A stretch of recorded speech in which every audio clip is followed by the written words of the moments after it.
So, good morning, Daryl. It's great to have you on the podcast. How are you doing today? You okay?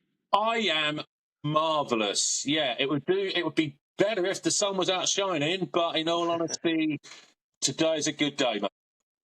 It is indeed. So, let's start off. So, in 60 seconds, can you sum up your journey through learning and development? Yeah, sure.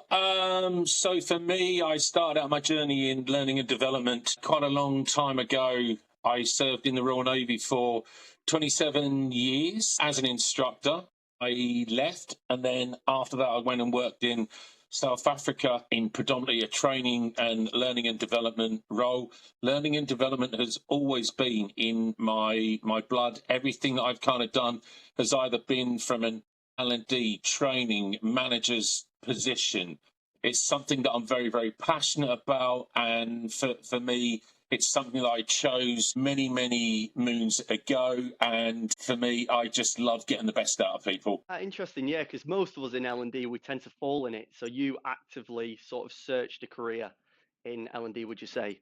Yes, I did. I would say that I fell into it by mistake. And that was because one particular day we were looking at a particular piece of kit, and the instructor wasn't there. I was going to be late, and I had done my background into it. I knew what the piece of kit was, what it did, how did it function, what was the purpose of this button, and all the other little bits and pieces that kind of made it up. And everybody was like, look, Daz, if we don't do this and we don't do this now, we've got to come back and do it. Why don't you take it through us? So the whole idea was I literally went through the presentation, went through the demonstration, what this button does and everything else. And what I didn't know was that the instructor was at the back of me. And afterwards, when he went, you're actually really good at this. So why don't you think about it? Yeah, as they say, the rest is all history. Yeah, no, brilliant. And as you know, today's episode is all about mindset, hence the reason we've got you on the show. Being in the industry, what did you say, over 20 years? Yeah, Yeah, we'll leave brilliant. it at that. Yeah, 20 years plus VAT. Amazing. So, in your view, what is it that separates good L&D professionals from great L&D professionals?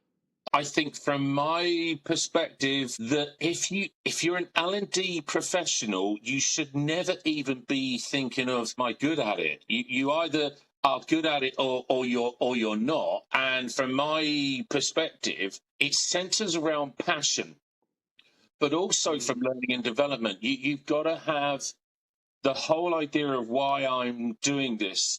You have to be, from my own personal belief as well, I've never met an introvert as an L&D specialist. I find a lot of us are a little bit, I want to say weird in the nicest sense of the word, but we want to make learning, interesting, be creative. I've always been somebody who, that from my perspective, if somebody asks you a question, don't leave it until the end. That person is asking you for a reason. So from my mm, perspective, it's like you want to know the answer to this question. So therefore, I'm going to tell you, because there might be other people in the room who actually I wanted to know the answer to that, but I was going to wait till the end. The whole idea of your experience, you'll tell the people who are kind of new to this and are really, really looking to learn and to sort of make it, sort of a long career. But it ideally centers around the passion, the knowledge, the creativeness, the mindset, the whole idea of you want to be a specialist just in one particular field, i.e., I'm just good at planning. That's not a specialist. I like the idea of developing. Okay, yet again, that doesn't make you a specialist. The true specialist to me is somebody who can look at the gap analysis. Why are we doing this? Go and speak to the people who need that training. Get the understanding, the mindset, the designing. Then outside of that, the whole idea of how do we know that anybody actually learned anything of that? So it goes through to the testing and then the evaluation outside of it. For me, one of the things I always used to do was to send out Microsoft Forms, a great platform, just to ask people, from a training perspective, is there anything I can do differently. So for me, we should never be thinking of, well, actually, I'm good, because if you're a good L&D specialist, sorry, from my perspective, go and find something else to do. We should all be thinking, I am great. And excuse my French, but we should be thinking, I'm bloody good at what I do. No, brilliant. And just something else thinking about then. So if we're to build an L&D character almost, and you can give Yeah. them three character traits, only three, and then we can build up from there, but just the three core ones, what would you give? Without a shadow of a doubt, confidence is the first one. I've lost count over the years how many times that you kind of know a subject, but you don't have the full depth of the knowledge. So, for example, there's another department that are waiting on future definitive answers to this, but it's got to be rolled out, and it's got to be rolled out now. If you can go into that group confident and somebody asks you a question, and even if you don't know the full answer to it, but you're honest and you're saying to people, you know what, Lou, actually, I am 90% certain that this is the answer to your question. But because at the moment, I did say to you, we're waiting on change one. So I'm telling you what we know at this moment in time. People will go out of there that because you have that confidence, they will have that confidence as well. Positivity merges and dovetails into the whole confidence side of this. And people have said many, many years that if you look over industry and organizations, if you don't believe in your product, then there's no point in you either trying to sell it or to roll it out in a training package. So you may well have people, will be saying to you, so this piece of kit is going to help me how, why? And if you're positive by saying, how many times a day do you do X, Y, and Z? Well, loads. Right.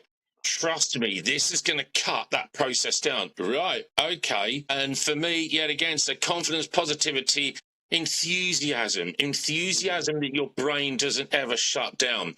That for me, yet again, reinforcing what I said earlier, the whole idea of, I always say to L&D specialists, you should have a little button in the side of your head that says reflection mode. So therefore, when you finish a session, it should be along the lines of, actually, I thought that went rather well. So then when you send out those evaluation forms, that should then reinforce what you already think. If you think I wasn't particularly positive, I think that when somebody asked me a question, I went round and round in circles. And then when you literally get that feedback back, you should be looking at individuals and going, right, okay, so I agree. I need to go and do this. I need to do that. And that's why we're specialists, because we are ever evolving, ever learning. Yeah, no, that makes perfect sense. And for someone younger within L&D, let's say they've got a whole new topic that they're delivering training on, what are some tips that you've sort of picked up along the way that they can give themselves that bit of confidence before delivering the course? Because sometimes we do go into a situation where we are a bit nervous, and it's sort of, what strategies do you potentially have? Yeah, cool. From my perspective, go out and find where that product originated from. So is it, for example, was the steering group that literally started the seeds on this? What was it? Was it a customer experience? Was it customer service? Go and speak to the person who originally said, we need a training piece on this. So you go and then, so if I was to come to you and say, right, Lou, this training that we're going to do, where did it come from? What was the concept of it? Okay, well, the concept was, and that person is confident. And not only that, you're then building that relationship with the person that the product emanated from.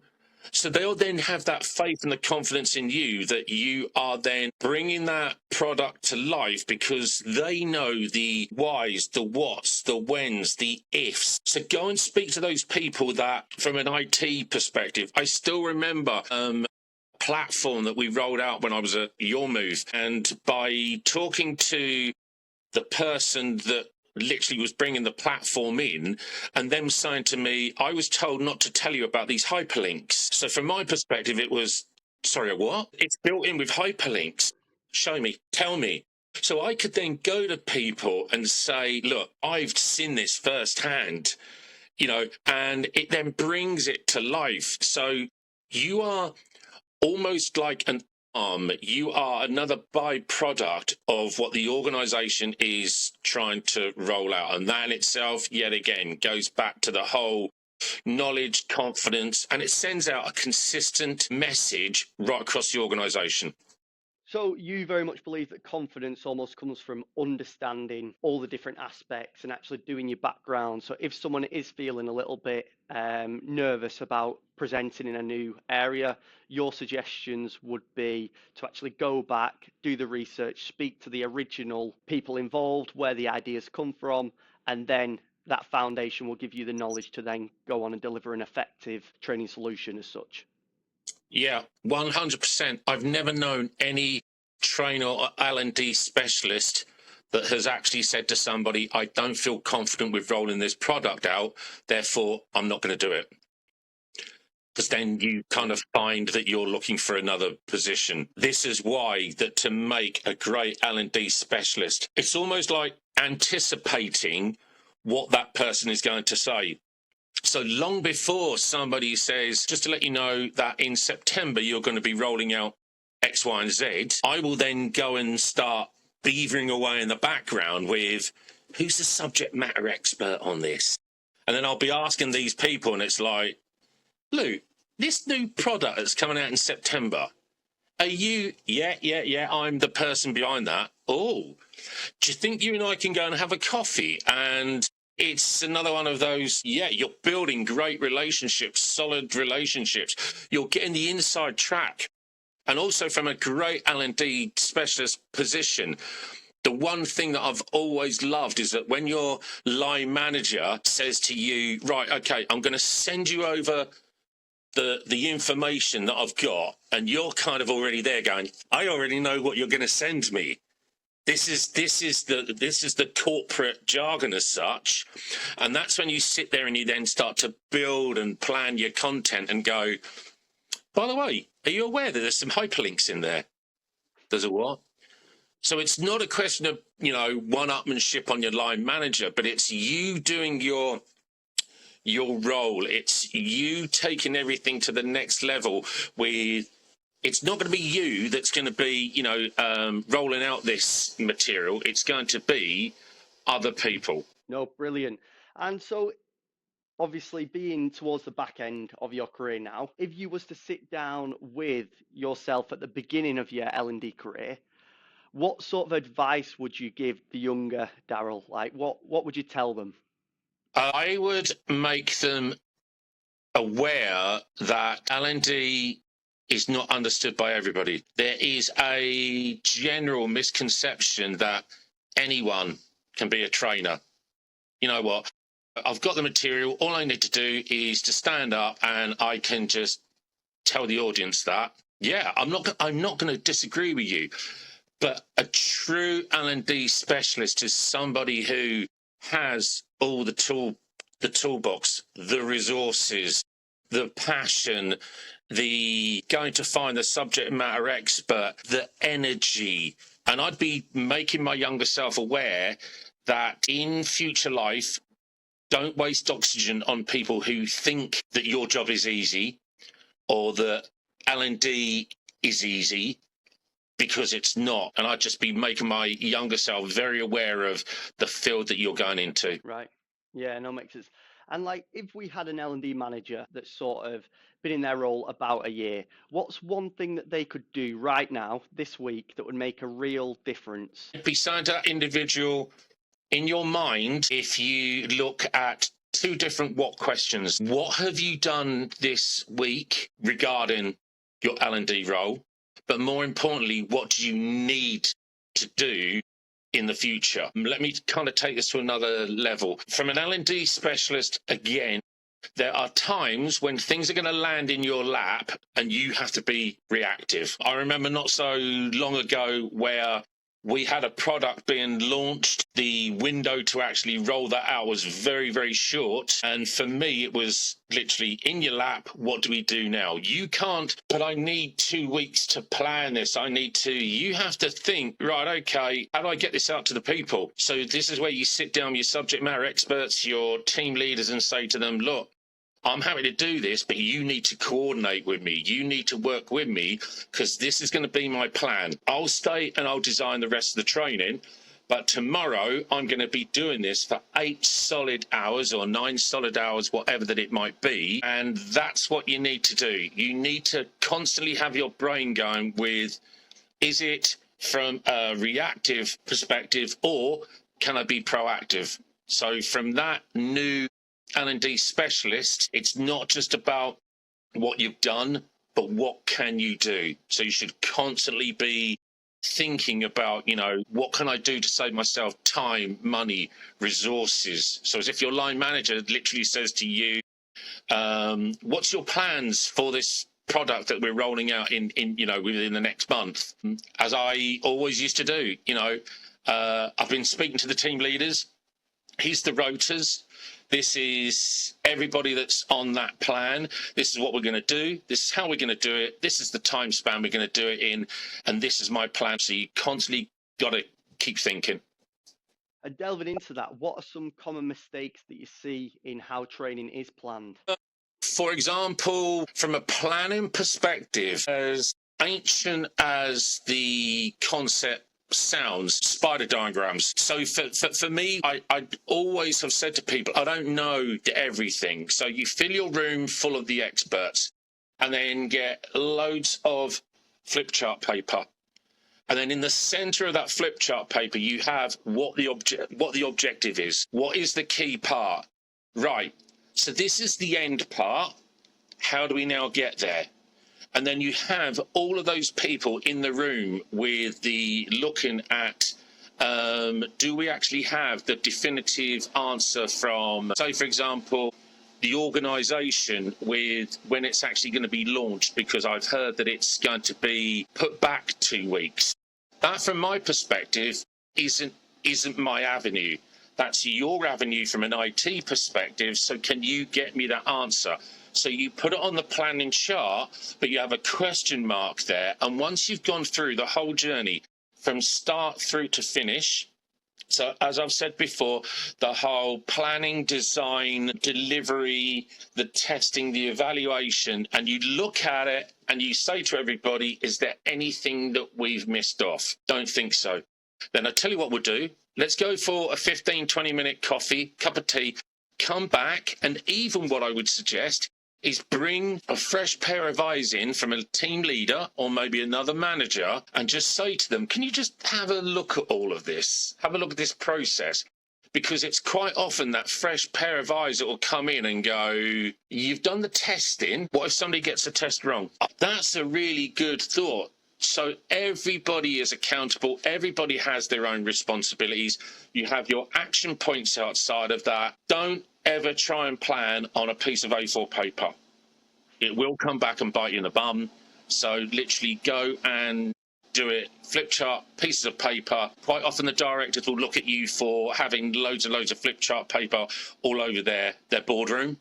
But it's a price that you have to give in to. Yeah, so you're basically saying you'd recommend them reaching out to different people, different departments that are going to help them plan.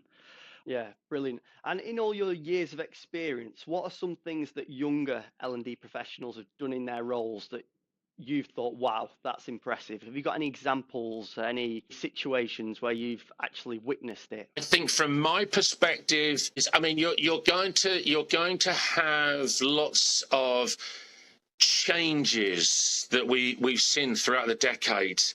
You can look at things like the training cycle, and then you can look at different and new methodologies that learning and development encounters once in a while.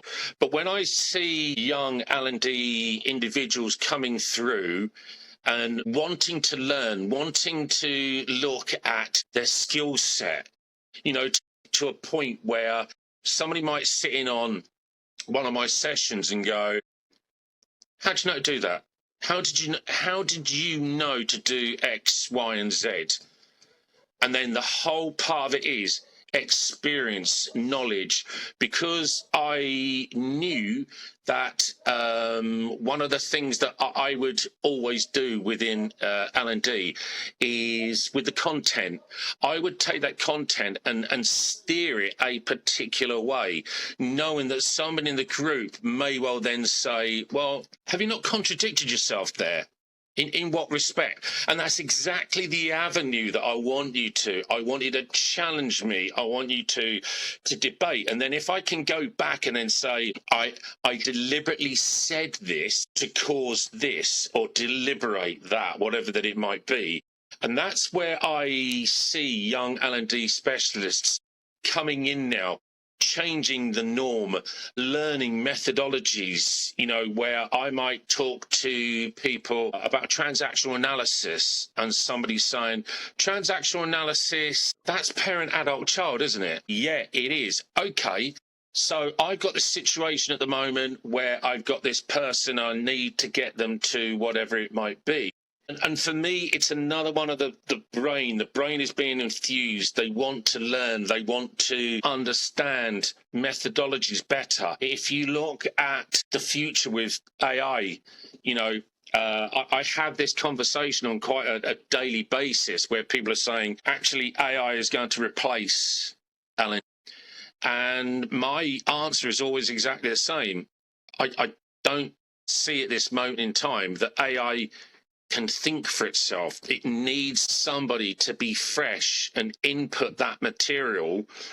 And yet again, you have to be creative. You have to manage AI, because AI will literally go out and it will try and source the content from what it can find. So unless you go back in and you look at that content with that's incorrect, that's kind of correct, but at the same time, it needs to be altered. So whilst AI might be considered by a lot of organisations to be the future of L&D, we are most probably a decade away from it being anywhere near where it should be. And I definitely think as well, AI has its place, but then especially the soft skills, I'm struggling to understand with the AI capabilities that we have at the moment, how it could ever replace that soft skills training, that management training, that confidence and assertiveness. So it will be interesting to see how it progresses over, like you said, next few decades to see what becomes of it. Yeah, I think AI is, if you were literally looking at a small organisation where you needed AI to create content, that's great. If you can then fact check that information and use it for one particular small part within your organization, I totally agree with that. But going back to what you said about from the soft skills side of it, where a true L&D specialist yet again will look at the room that they've got, and you might have that one person who deliberately always comes in and sits at the back. Why do they deliberately go and sit at the back? You'll notice this. Now, you're not going to change that person and say to them, I now want you to come and sit at the front, because that'd be totally wrong. But what I would be doing is to sort of say, as they're on their way out, did any of that make sense? Yeah. And then, can I have 5-10 minutes of your time? Yeah, sure. And this is where the whole idea of, building relationships, is everything okay? Yeah, I'm just somebody who, from my perspective, I'm not great within, a classroom environment. Okay, fine. And this is why, yeah, again, going back to when you were saying about, with relatively young and new L&D specialists and learning your skill, emotional intelligence for me is 100 times better than AI will ever want itself to be, because emotional intelligence is something that it's not that you can go away and learn and be better at. It's about you being aware. So if that is the case, then you can sit down with individuals and groups and you can find out, their self-awareness.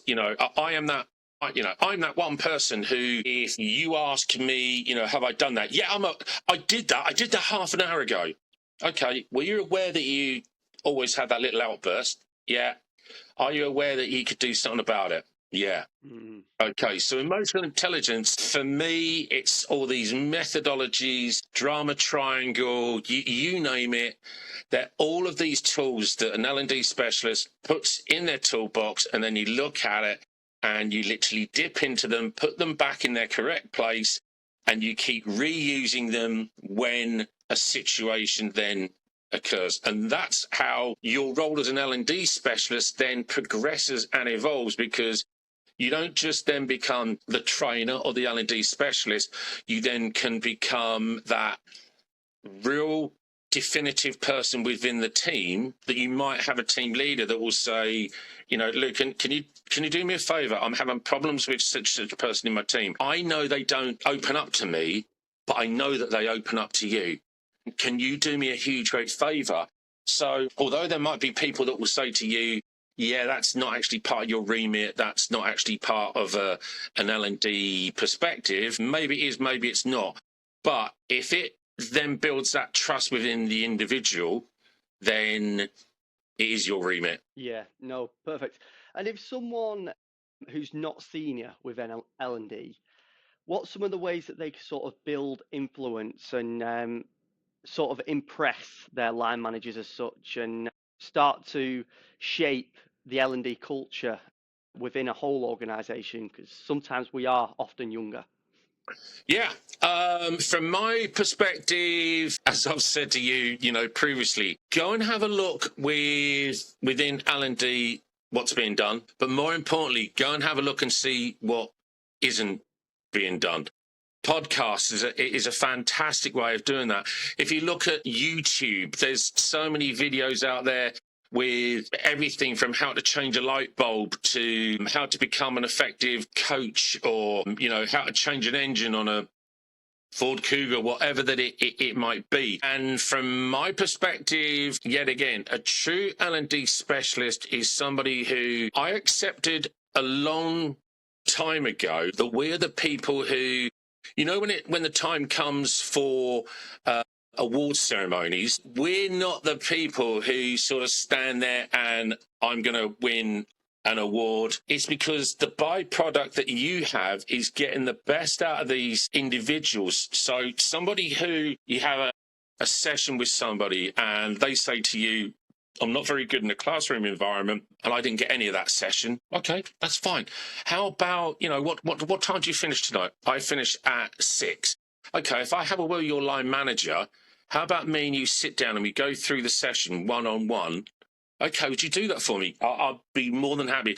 And then 6 months later, you seeing that individual going up on stage and picking up an award, that's your award as well.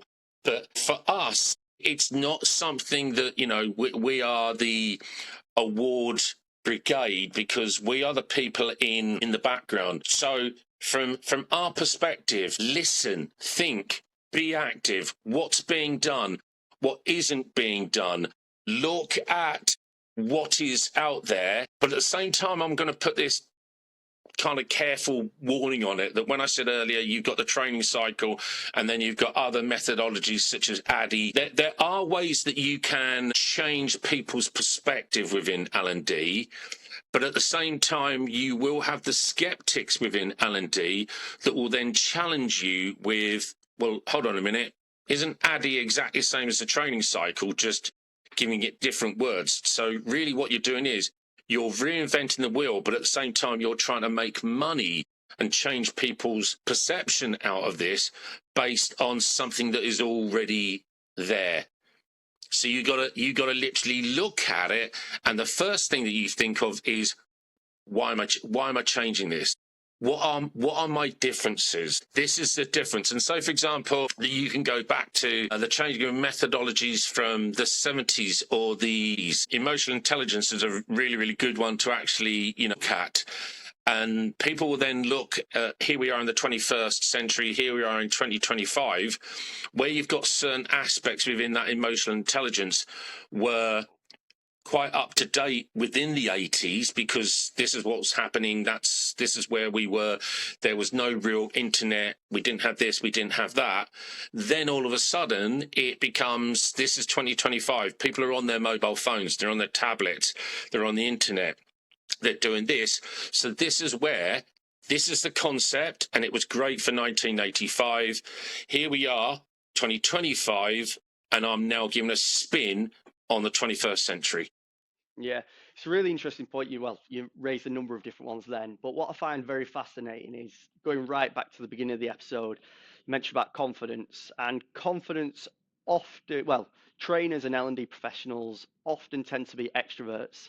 That's what tend of, like you've mentioned.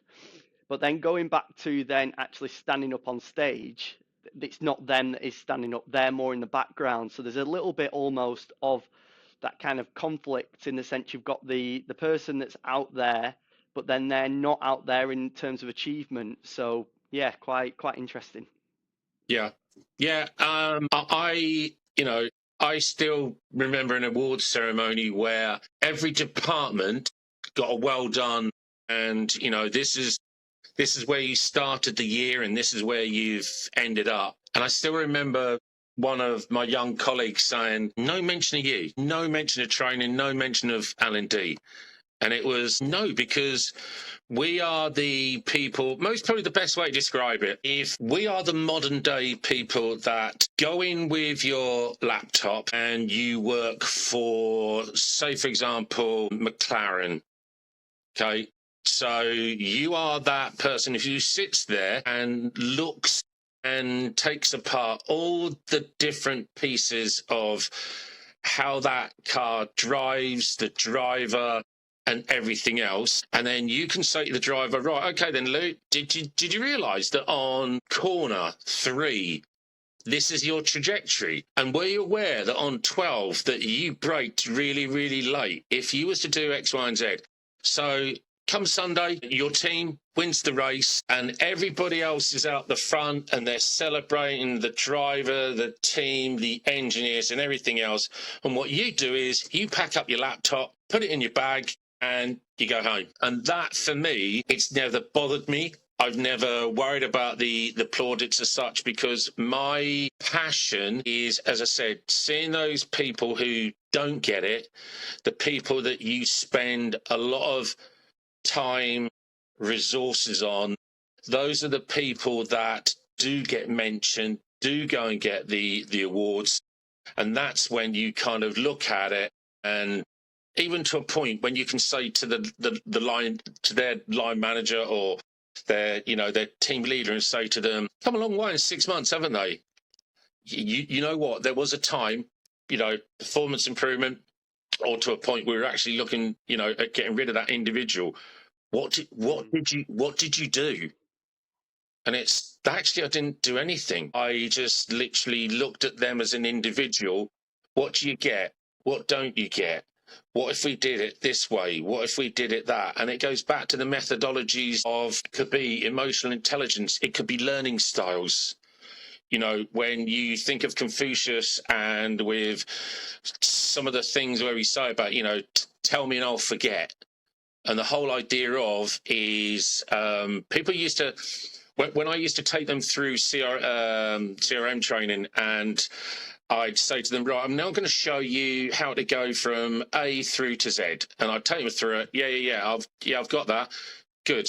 I'm going to do it again. And I'd do it again. And then it's like, right, okay, now I want you to do it. And then what button have I pressed? You pressed the wrong button because you weren't paying attention. So therefore, I now want you to do it. Okay, I'm now going to do it again. Well, you're damn right, you were going to do it again. So they do it again, and then they do it again, and then they say, right, okay, I've got it now. Okay, before we finish, guess what you're going to do? Am I going to do it again? Yeah, you're going to do it again. So as we create those habits, and not only that, people in my last place that I worked, and we would roll the products out, and even before I'd got to the end of the presentation, people would say, when's the test? I hadn't said anything about the test. Yes, but we know you well enough. There is going to be a test, isn't there? Yeah, there is. So you yet again build those relationships, those mindsets. And if people either get the test wrong or whatever. If there is ever such a thing as a feel-good factor with people failing and then saying, right, okay, I've just marked your test. Yeah, you're a donut. Okay, what did I get wrong? Okay, I'm going to go through it. You know what? Actually, now thinking about it, it was B, wasn't it? Yeah. Why wasn't it A? Because it's because of the way that the question was structured. Okay, so what about if you get this in a real life environment? Yeah, I know what you're saying. I need to read it properly. So you're changing it. It goes back to what you said earlier, the whole idea of perception and soft skills. And then people will just, they'll take the plaudits and the credit, but outside of that, you can have a pint, you can have a big smile on your face with, actually, doesn't matter from the team leader's perspective. I did that. Yes, definitely. Got to be very selfless. Yeah. Yeah, brilliant. So just before we wrap up, what's just one piece of advice you'd give to someone in L&D who's been in their role for 3 years? Keep on learning. Brilliant. And thanks very much for joining me on the show, Daz. It's been a pleasure. You're more than welcome. Keep up the great work. Speak soon. Speak soon. Bye for now. Take care. Bye-bye.